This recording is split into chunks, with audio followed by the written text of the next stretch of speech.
அடைந்து வர்ற ஊர்களுக்கு ரயில் வசதிகளை கேட்டு பெறுவதற்காக உருவாக்கப்பட்டது. இன்னும் குறிப்பாக ஒரு விஷயம் சொல்லலாம். இந்த கூட்டமைப்பு இன்னைக்கு நம்ம இங்க எல்லாரும் ஒண்ணு கூடி இருக்கிறதுக்கு ஒரு முக்கியமான நபர்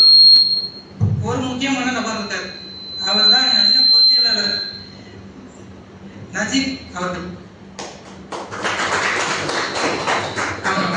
சென்னைக்கு வந்துருச்சு, நீங்க ஒன்னா ஒரு மரியாதைக்கு பார்த்துட்டு போங்க. அன்னைக்கு நாங்கள் சொன்னா மதுரை கோட்டம் இருந்தா கூட சேலம் கோட்டத்துல இருந்து வந்தாங்க, திருச்சி கோட்டம் எல்லாரும் வந்தோம். ஒரு 10 பேர் போயிருந்தோம். போய் அங்கேயும் போய் மரியாதைக்கு பார்த்துட்டு வந்தோம். அந்த கோரிக்கை கிட்டத்தட்ட அது இன்னும் பல கோரிக்கைகள் எல்லாமே அந்த இளநிமணியன் வந்தவர் வந்து நியாயமான கோரிக்கைகள் உடனே எழுதினார். எழுதி டிஆர்எம் அப்ரூவ் பண்ணார். மேலையும் போச்சு, அங்கேயும் அப்ரூவ் ஆகி இருந்துச்சு. அது மாதிரி நம்ம நியாயமான கோரிக்கைகளை கொடுக்கணும்.